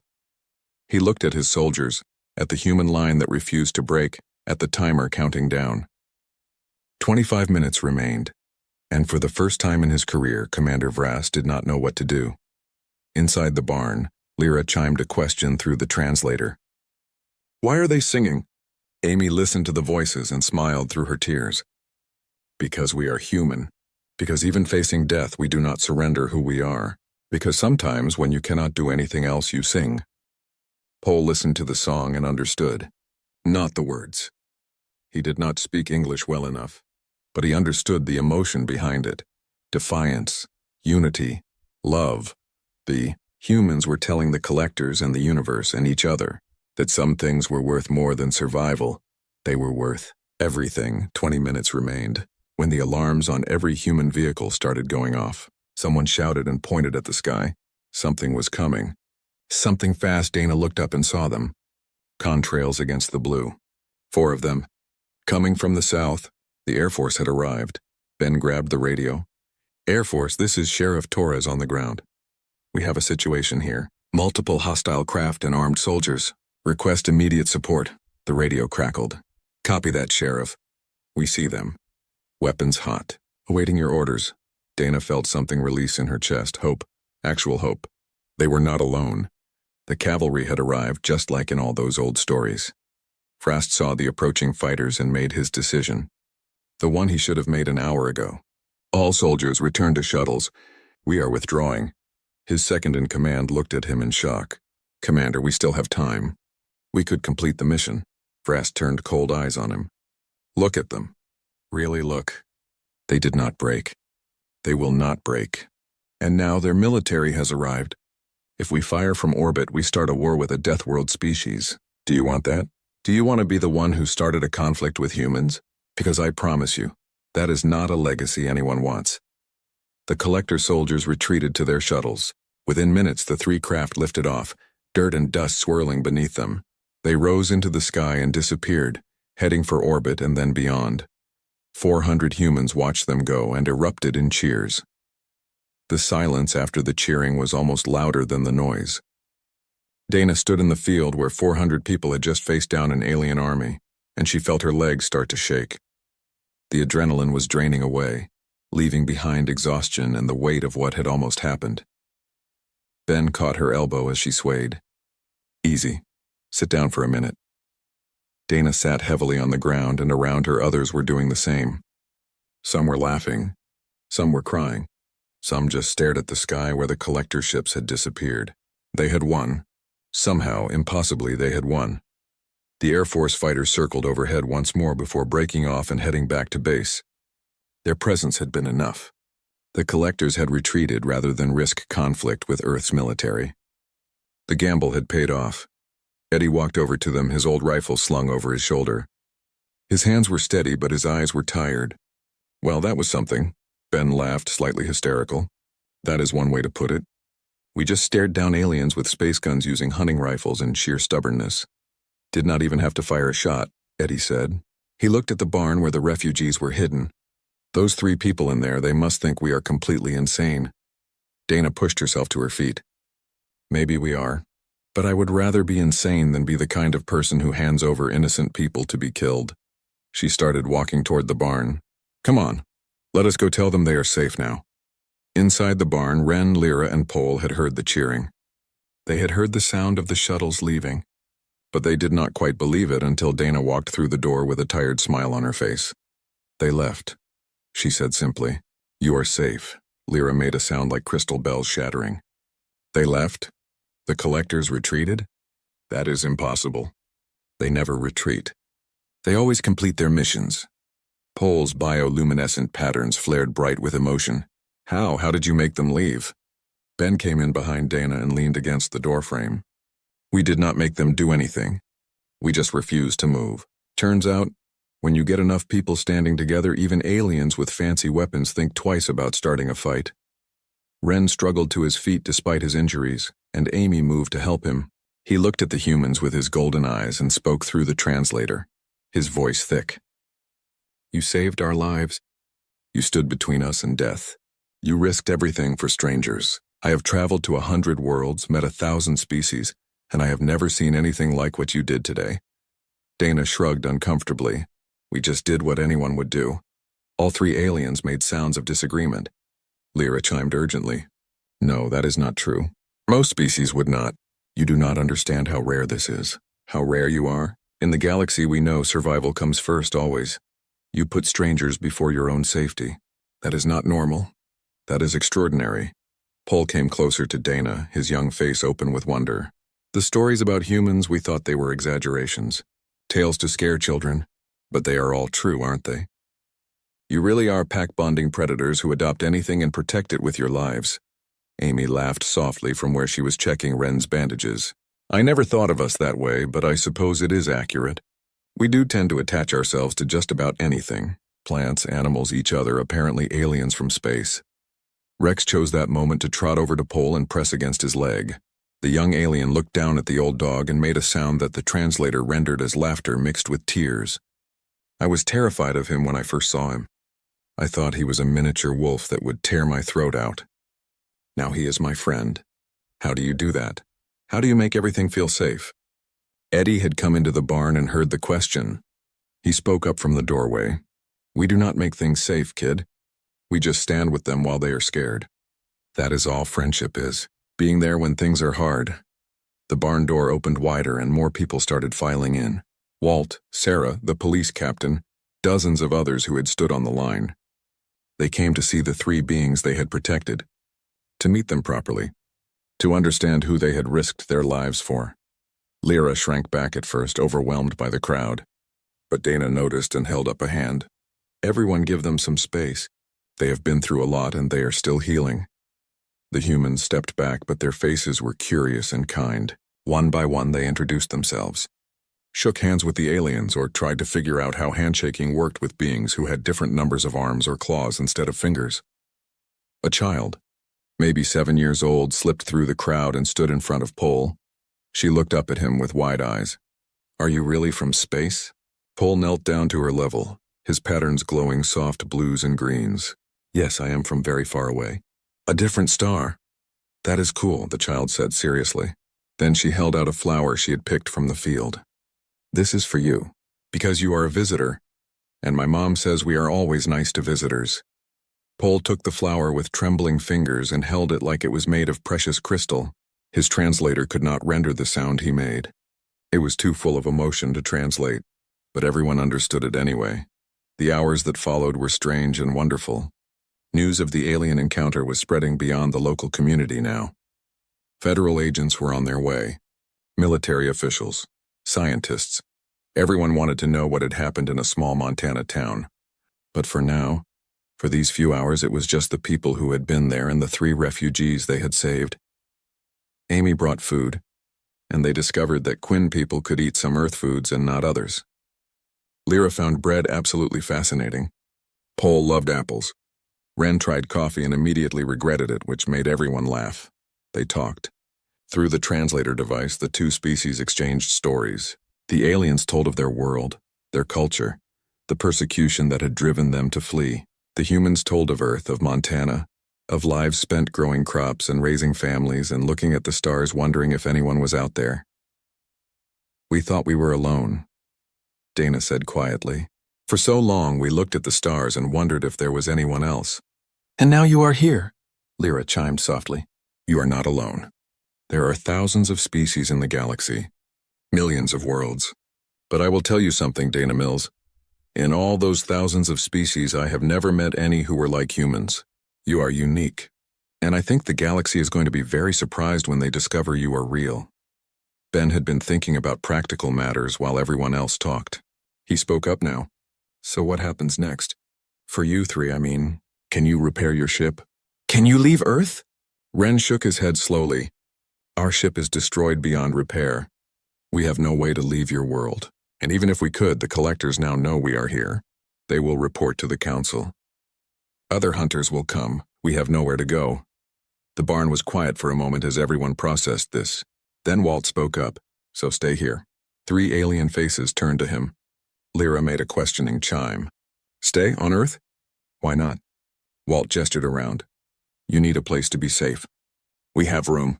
Plenty of it. And after today, I think it is safe to say you are part of the community now." Sarah nodded eagerly. "He is right. You cannot go back out there if people are hunting you. But here you have us. We will protect you." Pol looked at all the human faces and made that untranslatable sound again. "You would let us stay? Even though we bring danger with us? Even though protecting us nearly got you all killed?" Eddie smiled. "Kid, you are missing the point. We already decided to protect you. That was the hard part. Letting you stick around is easy. Besides, I could use someone to help me at the garage. You said you are an engineer, right? I bet you could teach me a few things about those fancy alien machines." The federal agents arrived an hour later, along with military personnel and a team of scientists who looked like they might pass out from excitement. There were forms to fill out, questions to answer, protocols to establish. Earth had just made first contact with alien species, and the government wanted everything documented. But the agents quickly discovered they had a problem. The aliens were not leaving with them, and the local community was not letting them be taken. Ben explained it clearly. "These 3 people asked us for protection, and we gave it. They are staying here under our care until they decide otherwise. You want to study them or talk to them, you do it here. With our permission." The senior agent started to argue, then looked at the 400 people who had stood down alien mercenaries that morning, and changed his mind. "We will need to establish oversight. Security protocols." "This is unprecedented," Dana nodded. "Fine, but they are not prisoners and they are not specimens. They are refugees under our protection. That does not change just because you showed up." In the end, a compromise was reached. The federal government would provide support, resources, and security.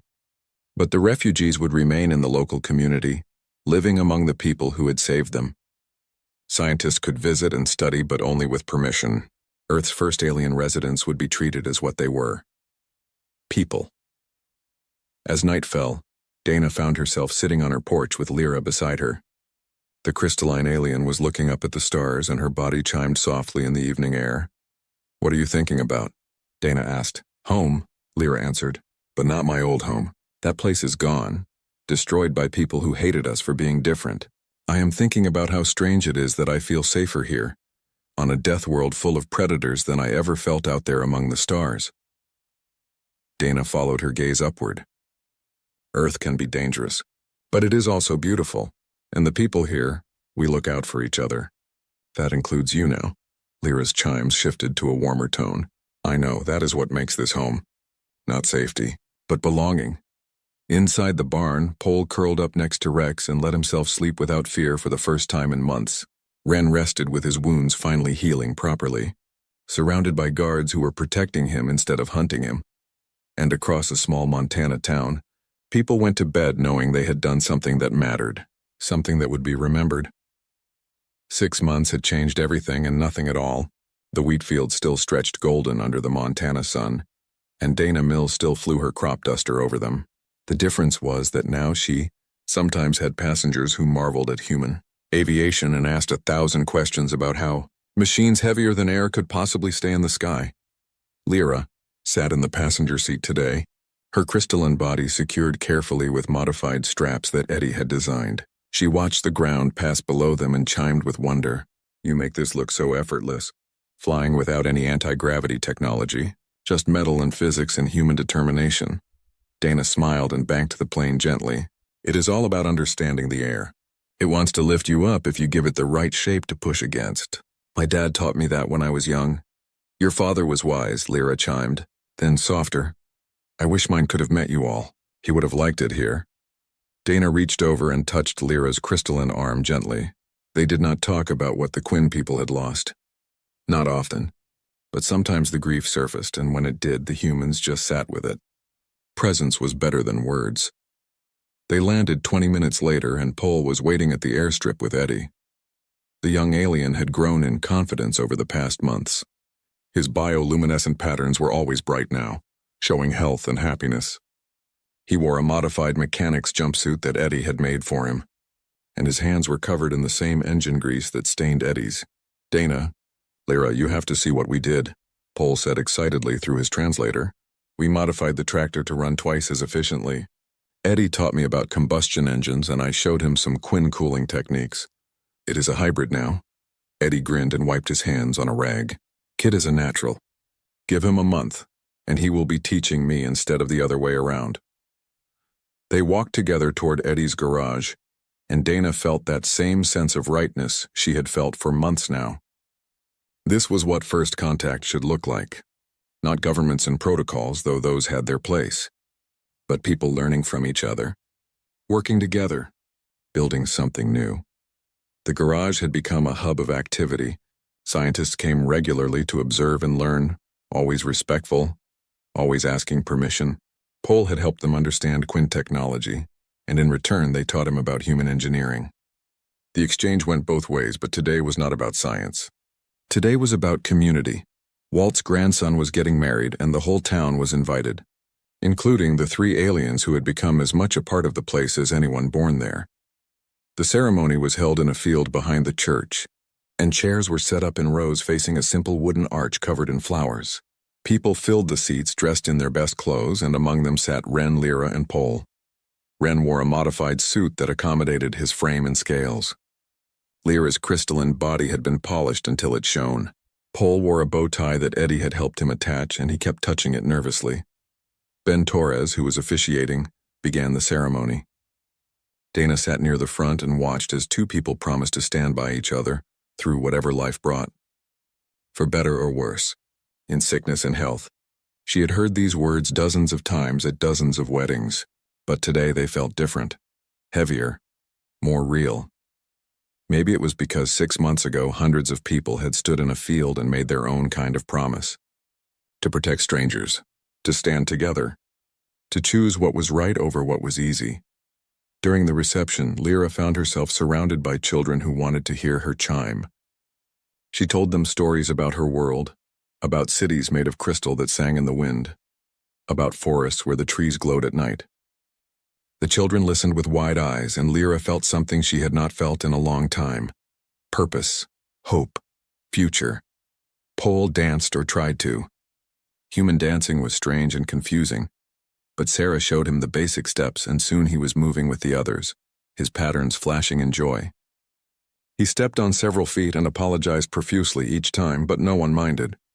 They just laughed and kept dancing. Ren stood at the edge of the celebration with Ben and watched it all. His wounds had healed completely, though he still moved carefully sometimes. He spoke through his translator, his voice thoughtful. "When we crashed here, I thought we were dead. When I saw you were humans, I was certain of it. Everything we had heard said your kind were dangerous, unpredictable, violent." Ben sipped his drink and nodded. "We can be all those things. When we need to be. When someone threatens our pack." "Yes," Ren agreed. "But you are also this." He gestured at the wedding, the dancing, the laughter. "You are fierce protectors and gentle friends. Warriors and builders. You contain multitudes, and you do not see any contradiction in that." "I guess we are complicated," Ben said with a smile. "But then who is not?" Ren's frilled neck fluttered, and what the humans had learned was his version of laughter. "Fair point. I have learned much in these months, Sheriff Torres, about your world and your people. But the most important lesson was the first one, that sometimes the most dangerous thing about humans is not your strength or your violence. It is your compassion, because you will fight to the death for anyone you decide to protect, and you decide to protect almost everyone." Ben looked at the Quinn captain and felt the weight of that observation. "Is that a good thing or a bad thing?" "It is a human thing," Ren said, "and the galaxy is going to have to figure out what to do about that." The federal government had indeed figured out several things over the past 6 months. Earth's existence was no longer unknown to the wider galaxy. The collector incident had been reported, and now other species knew that humans were real, that they were spacefaring capable, and that they were exactly as protective and unpredictable as the old stories claimed. Diplomatic overtures had been made, carefully, respectfully. The galactic community was not sure what to make of Earth yet, but they were willing to open communication. Baby steps toward first contact on a larger scale. But all of that was happening far away in government buildings and conference rooms. Here, in a small Montana town, first contact looked like a wedding reception where humans and aliens danced together under the stars. As the evening wore on, Dana found herself sitting on a hay bale with Lyra and Pole. Ren joined them a moment later, moving with careful dignity. They sat together in comfortable silence watching the celebration. "Do you ever regret it?" Pole asked suddenly. "Helping us, nearly dying for us. Your lives were simpler before we crashed here." Dana thought about the question seriously. She thought about the fear of that day, the standoff with the collectors, the moment when she thought they might all die. Then she thought about the past 6 months. Teaching Lyra to fly, watching Pole learn to repair engines, listening to Ren's stories about the galaxy, seeing her community come together in ways she had never imagined. "No," she said finally. "I do not regret it." "Not even a little bit," Lyra chimed softly. Why not? "We brought danger to your world. We changed everything." Dana smiled and looked at her 3 friends, because that was what they were now. "Not aliens, not refugees, friends, family, pack. You did change everything. But change is not always bad. You opened up the universe for us. You showed us we are not alone, and you gave us the chance to be who we always wanted to be. People who stand up for what is right. People who protect those who need protecting. That is worth any risk." Pole's patterns glowed warm and bright. "You saved our lives. But I think maybe we saved each other. We were refugees with nowhere to go. You were a world that thought it was alone. Now none of us are alone anymore." Ren looked up at the stars beginning to appear in the darkening sky. The galaxy will come eventually. More species, more ships, more contact. When they arrive, what do you think they will find? Dana followed his gaze upward and thought about that future. A future where Earth was part of a larger community, where humans walked among the stars, where everything they knew would change again and again. It was terrifying. It was exciting. It was inevitable. "I think they will find exactly what you found," she said. "People who are willing to stand between strangers and death. People who adopt anything into their pack and protect it with everything they have. People who turn death worlds into homes and invite others to share them. That is who we are. That is who we have always been. Lyra made her crystal chime sound, and this time the translator did not try to put it into words. Some things did not need translation. The emotion was clear enough. The stars continued to appear one by one until the sky was full of them. Somewhere out there, the galaxy was watching Earth with new interest, wondering about these humans who had appeared so suddenly, planning, discussing, debating. But here, in this moment, none of that mattered. What mattered was a community that had chosen to do the right thing and had been changed by that choice. What mattered was 3 refugees who had found home in the last place they expected. What mattered was the proof that sometimes, when everything seems impossible and the darkness is closing in, someone will stand between you and death, and if you are lucky, that someone is human. Paul looked at the stars he had spent his life traveling between, the same stars he had once found cold and frightening. Now he saw them differently. Now he saw them as pathways between homes, and he understood something that the galaxy was only beginning to learn. Home is not a place you are born. Home is not coordinates on a map or a planet in a specific orbit. Home is the people who stand beside you when the darkness comes. Home is the friends who refuse to let you face danger alone. Home is the moment when strangers become family simply because they choose to be. And Earth, this dangerous, beautiful, impossible death world, had taught him the most important lesson of all, that sometimes the most powerful force in the universe is not technology or weapons or ancient knowledge. Sometimes it is simply the choice to care, to stand, to protect, to stay. The wedding continued. The stars shone down, and on Earth, 3 refugees and 400 humans who had become their family celebrated life and hope in the future they would build together, because humans always stand. And now, standing with them, the Quinn people would too. The galaxy would just have to get used to it.